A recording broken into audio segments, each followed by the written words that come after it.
So Chef's Brigade was a startup that we formed in March when the quarantine was happening nationwide. And basically, the general idea was we were bundling restaurants together here in New Orleans to feed first responders. And we crowdfunded that to prove the concept, the Chef's Brigade concept in our system. And we raised about $80,000 through just crowdfunding. And You're a chef yourself. Let's give everybody a little background. I am actually not a chef. Oh, I'm a book author and maritime and boating journalist, believe it or not. But I've done my connection.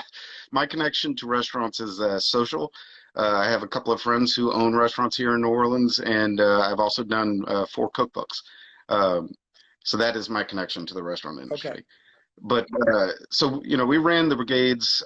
We had ended up with 5 brigades. We were feeding the New Orleans EMS, the NOPD, nurses and doctors at the Lambeth House. And like I said, we ran it for 42 days, and then we basically ran out of money right at the point when the city of New Orleans was allowing restaurants to reopen for 25% occupancy.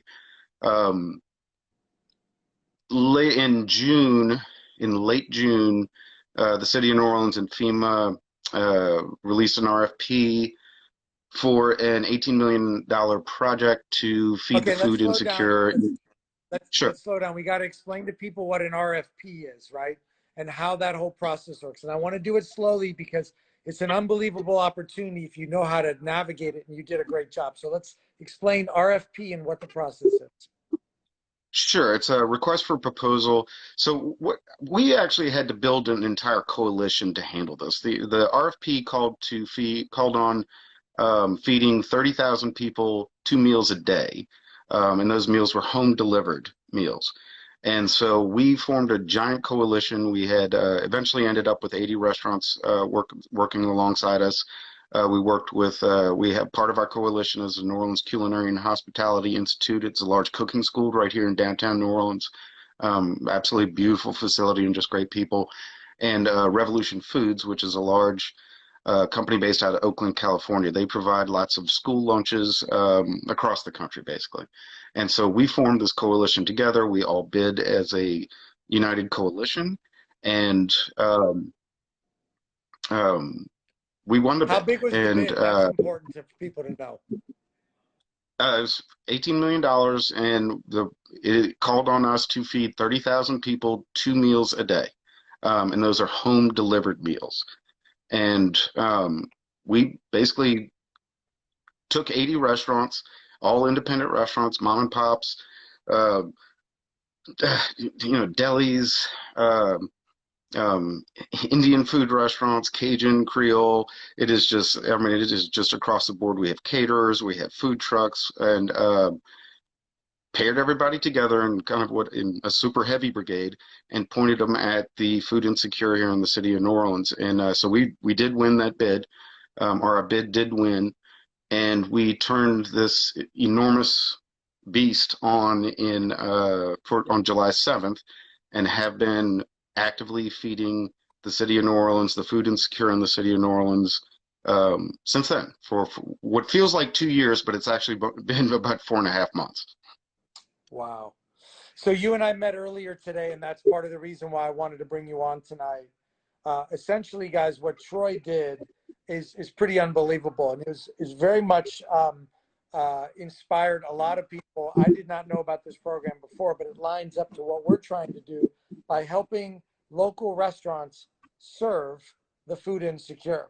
And so $18 million, instead of Troy driving that to 1 or 2 or 5 or 6 or 10 businesses, it was his mission to really drive it to 80 different restaurants, local mom and pops across the city of New Orleans. In turn, as that money came in and he orchestrated it all, he was able to deploy the cash, and those folks were able to prepare the meals and deliver it to people's homes.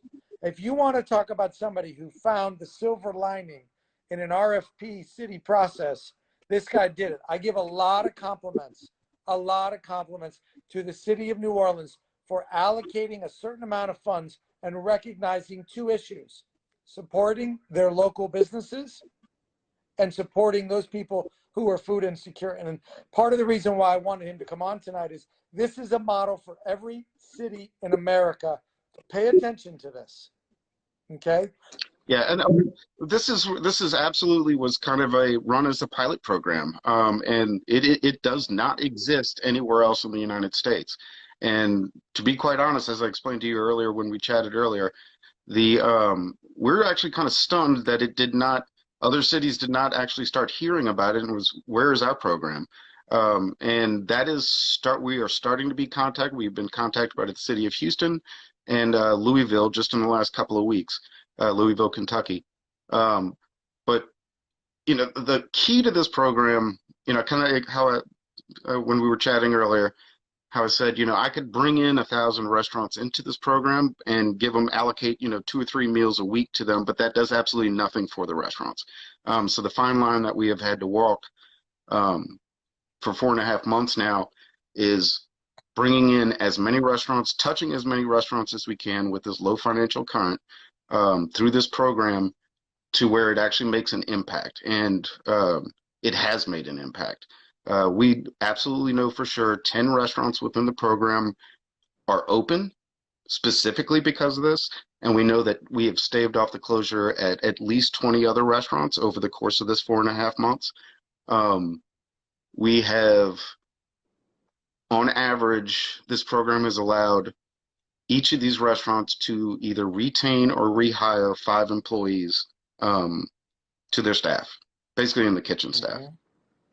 Listen, I just want to tell you how impressed I am, and everybody that will watch this video, not only today, but over the next week, will be inspired by your ingenuity and your willingness to try to make something great out of something not so great. And the fact that you selflessly thought about others is just unbelievable. And I couldn't be more proud of you as an entrepreneur and you as just a leader in that New Orleans community. And I'm going to do whatever I can to spread the message about what you guys are doing now down in New Orleans, and you particularly with the leadership. I actually found you, as you remember, I found you through Rachel, which is part of, I think, Right. Copeland's, right? Yes, sir. And so just an unbelievable community down in New Orleans. And I want to thank you for coming on tonight and for being patient to tell your story. And we will do our best to spread your word. Right. No, I absolutely appreciate it. Our website is Chef's Brigade, CHEFSBRIGADE, NOLA, NOLA.org. If anybody would like to kind of check it out, we have great videos on there. Obviously, you can follow us on, obviously on you got me actually to download Instagram onto my phone for the first time. So there's that.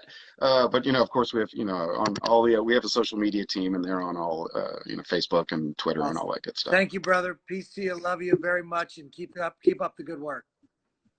I appreciate it. Thank you very much, Marcus.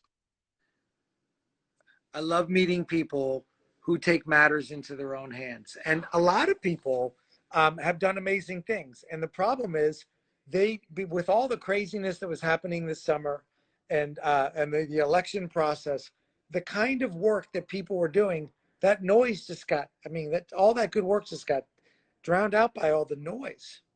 And so we need to, over the next several months, when the world is clear of all this other noise, make sure that we recognize these people who are doing amazing things.